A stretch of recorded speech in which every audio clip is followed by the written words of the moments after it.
Hola, diputada Tabela, ¿cómo le va? Bienvenida.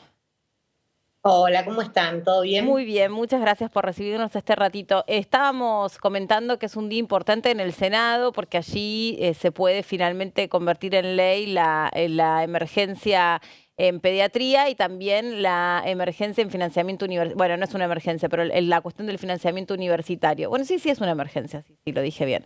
Sí, la ley no es la ley no es de emergencia, pero es una emergencia, flor de emergencia. Es cierto, tal cual. Así que bueno, quería saber un poco usted con qué expectativa estaba siguiendo la actividad ahí en el Senado. Mira, nosotros creemos que hoy se van a ratificar las dos insistencias que pasaron de diputados, con lo cual hoy a la tarde vamos a tener las dos leyes ratificadas. Después, bueno, las tiene que promulgar el Ejecutivo y bueno, ya vieron todo lo que hay con el tema de Claro. discapacidad. Así que bueno, veremos cómo sigue esa parte de la cuestión, ¿no? Pero tenemos expectativas de que sea positiva la tarde de hoy en el Senado. Va, en estas horas, Sí, ahora en un rato relativamente nada más dentro de un se rato. va a definir eso. Caro, Dania, sí. ¿cómo estás? Carolina Ramos te saluda. Te quiero preguntar por la situación de José Luis Espert, ¿no? ¿Cómo sigue su situación en la Comisión de Presupuesto y Hacienda después de lo que oímos ayer, donde varios bloques de la oposición le pidieron que diera un paso al costado? Sin embargo, el diputado se mantuvo en el cargo de la presidencia? Quería saber un poco cómo queda esa situación, qué se puede esperar de acá en adelante.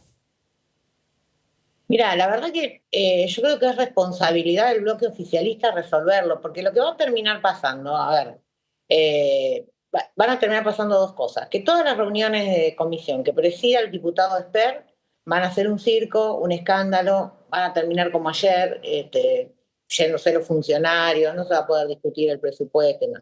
Si es cierto que la Libertad Avanza y sus bloques aliados quieren que haya presupuesto, tienen que acomodar esa situación para que la discusión fluya y sea natural, normal, que podamos debatir el tema y demás. Si no lo hacen, vamos a tener este problema todo el tiempo. Y después, por supuesto, va a haber una iniciativa en el recinto eh, para remover al diputado Esper de la presidencia de la Comisión de Presupuestos.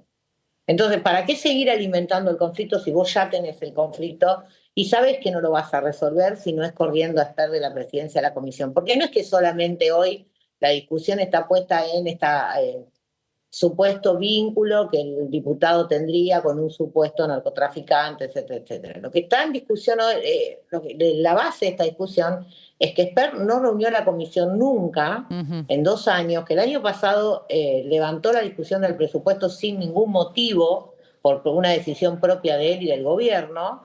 Y la verdad es que esas han sido inconductas y situaciones que los demás diputados han venido aguantando hasta que un momento hay una gota que rebalsa el vaso, como siempre. Entonces, digo, la verdad es que hoy, si yo fuera el bloque oficialista y quisiera que hubiese presupuesto, acomodaría la situación para que el diputado Esper dé un paso al costado. Está en campaña, además, es octubre, la verdad es que vale, hasta creo que le sería más cómodo.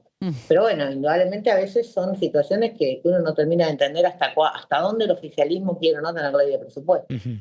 ¿Qué tal, Dania? ¿Cómo le va? Aquí Gonzalo Solabarrieta saluda. Digo, pensando en lo que se viene, ¿no? Para la Comisión de Presupuesto y Hacienda, ¿cómo cree usted que debe continuar el cronograma? Ayer algunas consultas hacíamos bueno, a legisladores respecto a lo que puede ser invitados, respecto a lo que pueden ser los tiempos del dictamen y respecto también al organigrama, porque por ahora es el miércoles el día indicado, cerca de la 1 de la tarde generalmente, pero en algún momento se habló de que se haga martes y jueves, de que se haga martes y miércoles.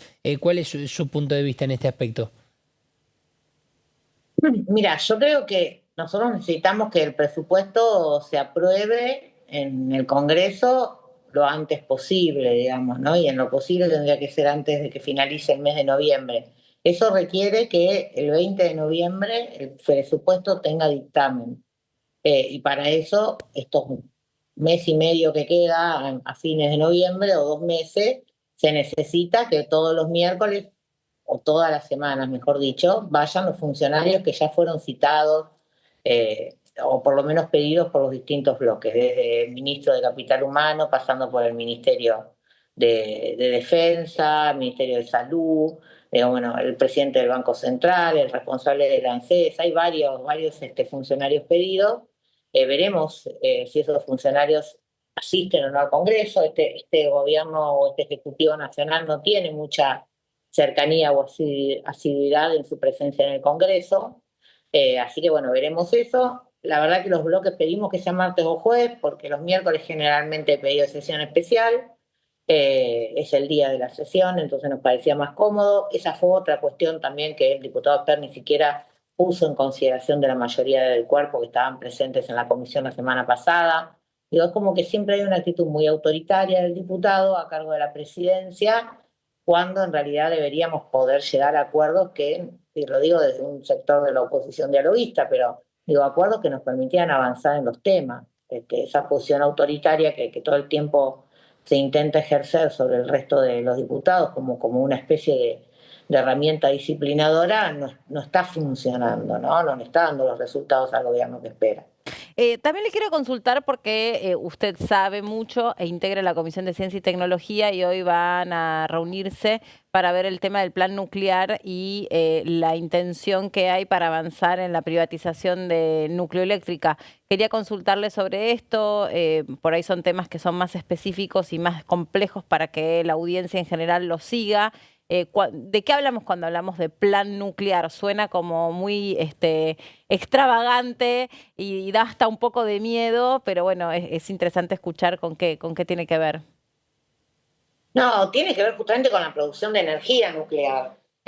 No tiene que ver con la producción de armas de carácter nucleares, ¿no? Entonces, digo, me parece que hay sobre la producción de energía nuclear, que luego, digamos, uno puede, sobre la producción de energía nuclear, que uno después puede extender a otros ámbitos y a otras dimensiones, la necesidad de que se sostenga la soberanía del país, por una cuestión de seguridad, por una cuestión de defensa, por una cuestión de soberanía. Necesitas que determinados bienes estratégicos o servicios estratégicos permanezcan en la órbita del Estado. Lo que se ha avanzado es en la privatización, en la búsqueda de la privatización de Nucleoeléctrica, ella es una sociedad anónima, y entonces que se incorporen los capitales extranjeros de manera mayoritaria, ¿no? Extranjeros o privados, mejor dicho, no privados, no voy a decir extranjeros solamente, de manera mayoritaria. Había un planteo respecto de esa y otras empresas que ya eran sociedades anónimas cuando se discutieron las privatizaciones o las ley bases, que tenía que ver con una figura que es la figura de la acción de oro, otra figura que es digamos que ninguna decisión se puede tomar si el Estado no está de acuerdo o el representante del Estado, que es la que es más débil, igual, es mejor que todo el capital sea privado, pero es más débil en términos de decisión. Y había otro planteo respecto de algunas sociedades anónimas que se consideraban estratégicas, que desde algunos sectores planteábamos que se podían generar el ingreso de capitales privados, pero sosteniendo la mayoría por parte del Estado. O sea, la mayoría del capital lo que te garantiza es la toma de decisión.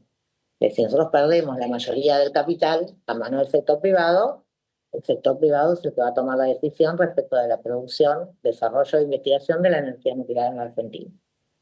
Dania, te quiero volver al inicio de la entrevista donde hablábamos de los vetos, de la discusión por los vetos universitarios y del Garrahan, que dicho sea de paso está iniciando en este momento en el Senado porque antes habían estado con otras discusiones. Tenemos el antecedente de la emergencia en discapacidad donde el Poder Ejecutivo se niega a aplicar esa ley ratificada por el Congreso. ¿Qué puede pasar si el Ejecutivo hace lo mismo con el presupuesto universitario y del Garrahan? Es decir, si decide no aplicarlas con este argumento de que no hay dinero para financiarlas, ¿les da motivos a ustedes para avanzar con una moción de censura? ¿Tiene que avanzar el tema en la justicia? Digo, ¿cómo se resuelve esta cuestión?